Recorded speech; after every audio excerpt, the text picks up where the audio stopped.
Ay, malakas yung sun, kaya iba yung... Ay, by the way, good day everyone. For today's video, i-flex ko naman ang pipino. Yan. Pipino plantation. Andito kami sa Sablang Sagpat. Kibungan pa rin. Benguet. Kukunin namin yung hinarvest nila. So, uwi na sana kami. Kasi meron pala silang papamigay na pipino. Hindi ko naman alam na meron. Kaya late kami. Meron na si Mr. San. Mainit. Doon kami galing doon sa may bahay doon.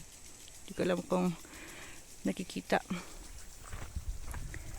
Basta dito daw sa may malapit sa tram line. So the tram line is there. Hanging. Oh, see the pipino? See the pipino. Sarap. Bakit? Natanim pa ba dito? Oh. Hindi nila. Ayun yung blue nut grapes. May supply kami ng pipino. Good for 1 month.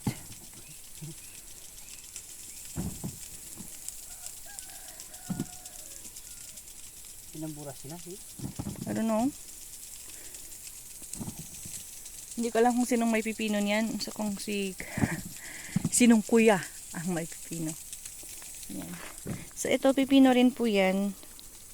Ginanyan lang po nila and then saka na dadamuhan. Tatanggalin yung mga damo. See the water sprinkle? Pwedeng 3 sabay-sabay.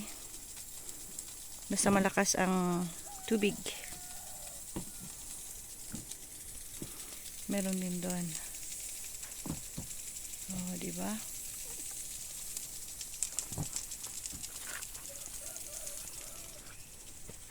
Parang pipitasin natin yun, ah.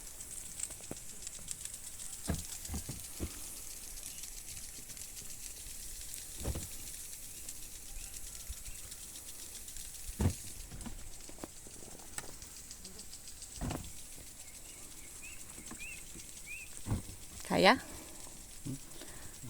Uy, kulang po yan. Mag-extension na sa. Mukhang mapupuno pala, walang extension. Easy. Na? Easy to.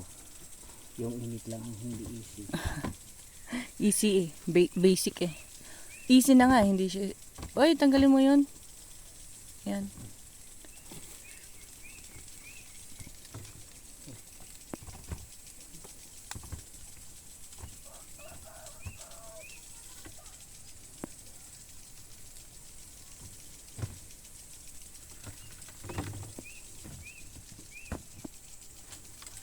Okay.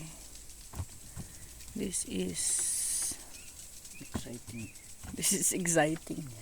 This is reducing fats. Burning fats. Okay. Ihi daw siya. Ganito po yung flower ng pipino.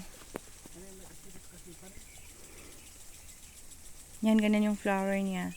And then, magiging ganyan. And then, lalaki. Pag merong mga ganyan, yung parang thorns niya, hindi pa pwede. Tsaka yung ito, hindi pa pwede. Parang ano pa siya, bata pa siya. Pero kung wala na itong mga thorns niya, tsaka wala na yung yun, yan, pwede nang ma-harvest. So, parang ito, wala na yung mga thorns niya, walang thorns, and then wala na rin yung ano doon. Pwede na. Okay, so larga. Let's go. Yeah, that's banana plantation. Parang kasabsabaan.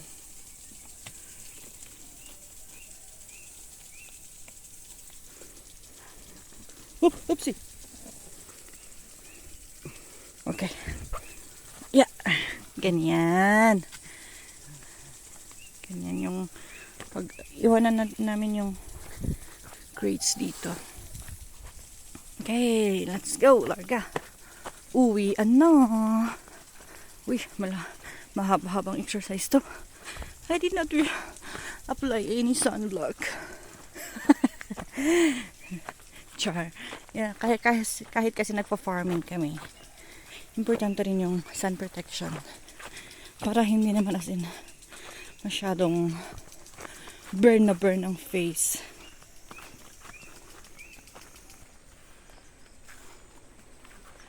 Kapagod. Nilagyan nila ng bato yung sayote. Yan. Nilagyan nila ng bato para medyo bababa. Para hindi mahirapan i-harvest. Okay, so this is it. This is it, guys. Ito yung parang hindi kakayanin yung init. 8 o'clock pa man din. Hindi masyadong tirik. Pero parang nanibago lang kasi sa Madaymen kasi kahit malakas yung init, malakas yung si Mr. Sun, pero malamig yung hangin. Dito naman, hindi naman masyadong malakas yung init, yung sikat ng araw. Hindi masyadong malakas yung araw, pero warm yung hangin. Kaya, yun yung parang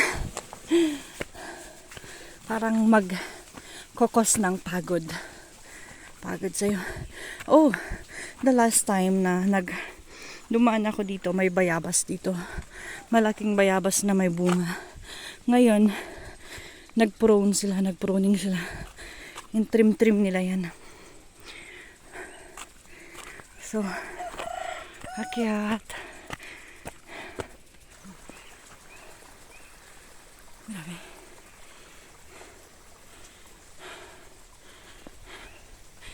Sino? Ano kaya? Hindi ko alam kung anong natanim dyan sa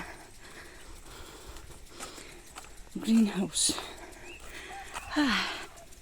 Init, guys. Meron silang enough source of water dito kaya malalago yung mga pananim. Ano? Yung water irrigation.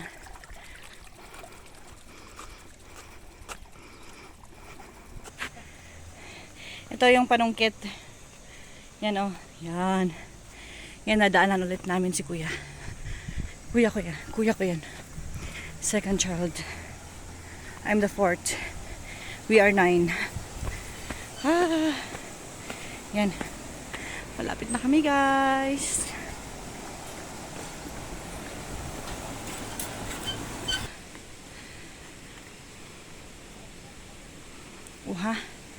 Kumuha ako ng herbal tea. Hindi ko alam kung anong tawag nyo dito sa inyo. Good for my UTI daw to. Ang tawag namin dito ay puputod. Hindi ko alam sa ibang term. Sakan ka na ay puputod. Hindi ko alam kung same kami sa mga ibaloy or kalangoy like that. Pero this we call it puputod. Good for the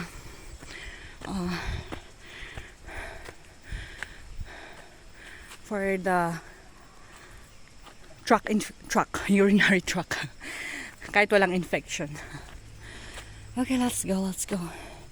Konti na lang, love. Ay, diretso mo na yun? We're almost there.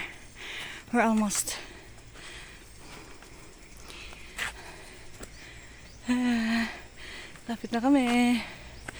Makakahinga na. Diretso na nasa sasakyan. Flex ko lang si husband na success ang kanyang pag-burn ng fats. Sana all. May instant asin na yung pipino. Charan.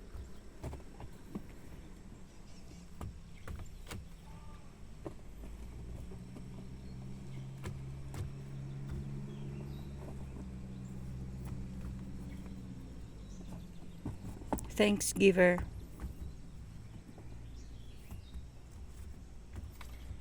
Andun yung giver. Sino si? Di ko alam.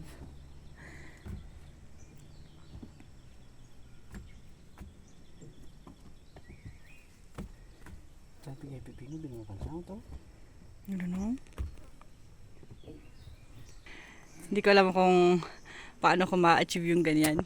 Yung pawis na non-stop ang tulo. Mas grabe pa yan sa personal eh.